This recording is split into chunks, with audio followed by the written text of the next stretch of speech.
अहो रडण्याचे धंदे बंद करा, आडनाव बदलावं लागेल तुम्हाला, रडके म्हणतील लोक तुम्हाला आता।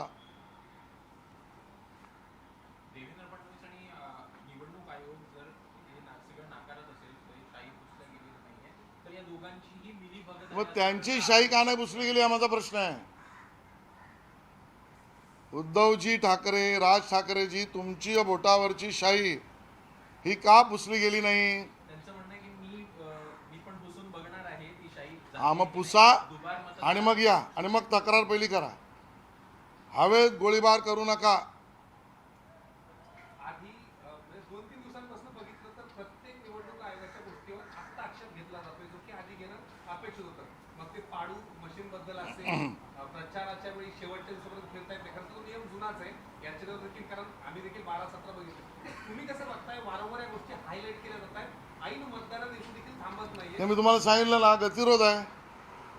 मतदान प्रक्रिया, मतदारांची इच्छा, मतप्रक्रियेत सहभागी असलेले अधिकारी या सगळ्यावर गतिरोध म्हणून हे काम करतायत।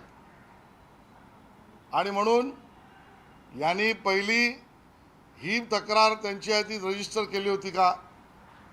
आणि मी सांगितलं यांचे सल्लागार सडके आणि हे रडके, मुंबईकर रडक्यांच्या बरोबर जाणार नाहीत, राज्यातील मतदार रडक्यांबरोबर जाणार नाही, आम्ही लढणारे आहोत। तुम्ही आज सकाळपासून फिरताय, अनेक भागांमध्ये तुम्ही फिरताय, या सगळ्या गोष्टीचा परिणाम भाजप महायुतीच्या उमेदवारांवर किंवा मतदानावर होतोय असं वाटतंय प्रत्यक्ष? मला वाटतंय की या विषयावर मी राजकीय विधान आज करणार नाही। त्यांनी निवडणूक आयोगावर प्रश्न विचारले, तेवढ्या पुरता मी माझा मुद्दा दिलेला आहे, त्याची उत्तर त्यांना द्यायला लागतील।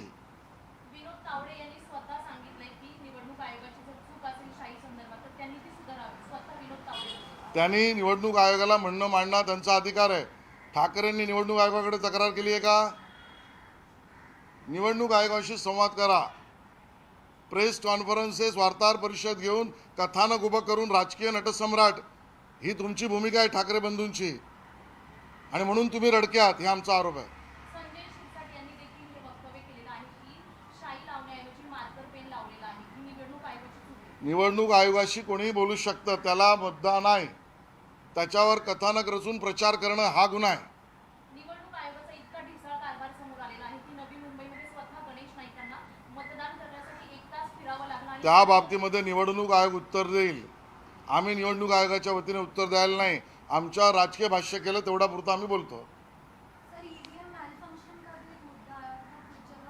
हो गया, वो पहले भी उस बारे में बात हो गई, कुठेतरी जोडण्याचा प्रयत्न जे ठाकरे करताना दिसत आहे, कारण ते हरले, त्यांना लक्षात येत आहे दोन्ही ठाकरे बंधूंना। मी आज सांगतो, मी सांगितल्यावर मला माहिती आहे काय बोलतील, तुम्ही मॅनेज केलंय तरी मी सांगतो, मुंबईतल्या 227 जागांपैकी किमान 50 ठिकाणी त्यांचं डिपॉझिट जाणार आहे, दोन्ही पक्षांचं। पण आज मला राजकीय विधानं करायची नाहीत।